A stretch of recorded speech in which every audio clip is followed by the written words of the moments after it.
horrible, ignoble, sexiste, raciste, bête, stupide, méprisante, médiocre, nauséabonde, outrancière, nuisible, mensongère, perverse, sadique, impérialiste.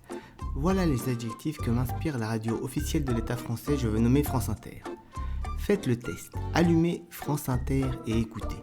En général, au bout de 4 secondes, ils recommencent leur logorée sur les femmes qui seraient pas assez considérées, qui n'auraient pas assez de droits, qui seraient opprimées, qui devraient diriger le monde, qui sont traumatisées parce qu'un homme les a regardées, etc., etc.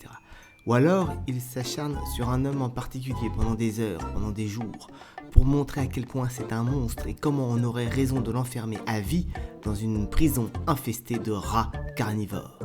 Alors que 9 fois sur 10, le gars est innocent. Alors oui, il y a plein de pays où être une femme c'est dur, mais en France, pas vraiment.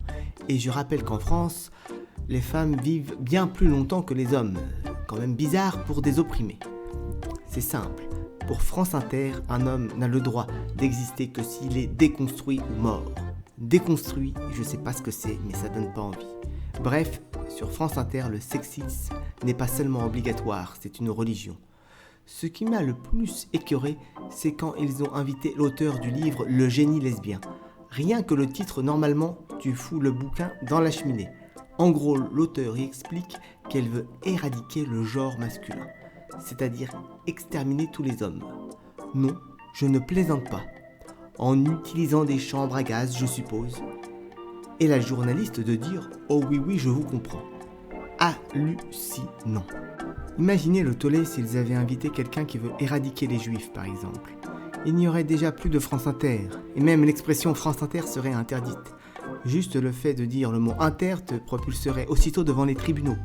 Tu pourrais même plus dire interlude, intervention, interdit, intermarché.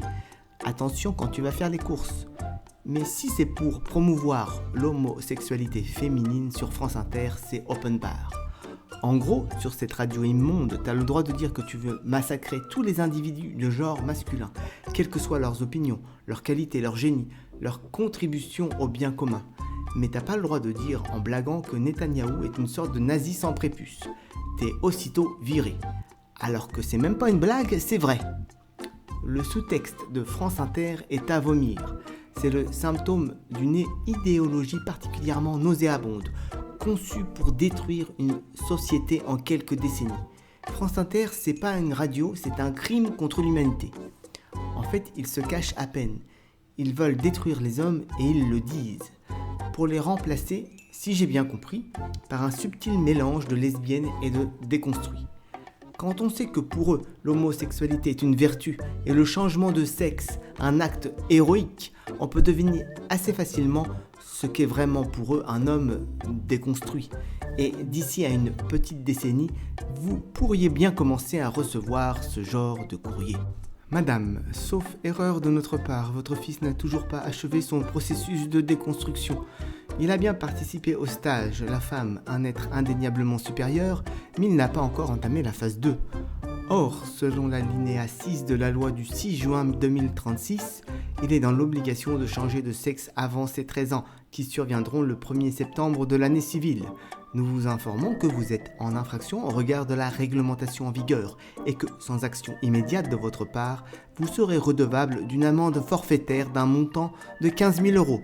Nous vous rappelons que vous pouvez bénéficier d'aide de l'État d'un montant pouvant aller jusqu'à 666 € pour cette opération qui pourrait sembler légèrement traumatisante, mais qui, nous vous l'assurons, libérera votre fils. Attention, sans preuve de cette opération avant la date indiquée, l'ablation de ses parties certes les plus intimes, mais aussi les plus maléfiques, sera effectuée sans anesthésie. Nous vous prions de croire, madame, en l'expression de nos plus respectueuses salutations. Sincèrement, j'exagère à peine. La décadence de la société est si rapide qu'on peut s'attendre à tout. Nous avons affaire à des gens qui sont adeptes de la théorie du genre, pour qui la GPA et la PMA sont des inventions formidables et qui ont pour Bible un livre dont le titre est le génie lesbien. Mais faites quelque chose, vous n'allez pas vous laisser massacrer comme ça. Moi, ce que je vous propose, c'est de résister. Et pour ce faire, démontrer que l'existence de quelque chose qui mérite d'être appelé Dieu est la première des évidences scientifiques, oui je dis bien la première, est plus que jamais indispensable.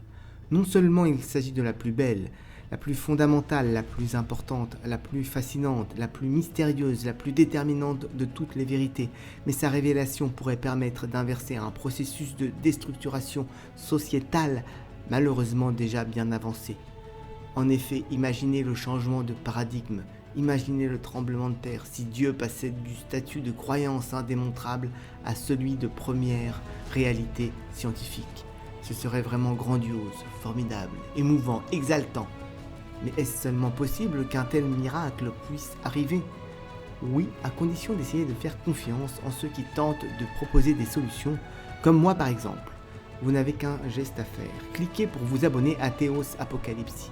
Cela me permettra d'avoir l'audience nécessaire pour faire savoir que j'ai gagné mon débat contre Cédric Villani, un des plus grands scientifiques français, et que je n'attends qu'une chose, en découdre avec d'autres scientifiques, comme Étienne Klein par exemple.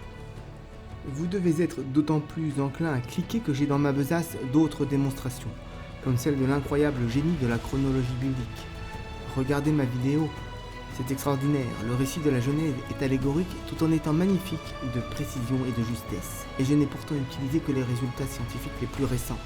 Mais comment ont-ils fait pour savoir ? Ou celle qui montre que le livre de l'Apocalypse a prédit que le 21e siècle sera ce qu'il va être. Oui, je peux prouver que ce livre a prévu les épidémies, la pollution, le réchauffement climatique, l'effondrement économique et bien sûr la Troisième Guerre mondiale qui vient, qui sera la plus terrible de toutes et dont le principal champ de bataille sera le Proche-Orient. La phrase centrale du livre de l'Apocalypse n'est-elle pas « Le temps est venu de détruire ceux qui détruisent la terre ». Là encore, comment ont-ils fait pour savoir ?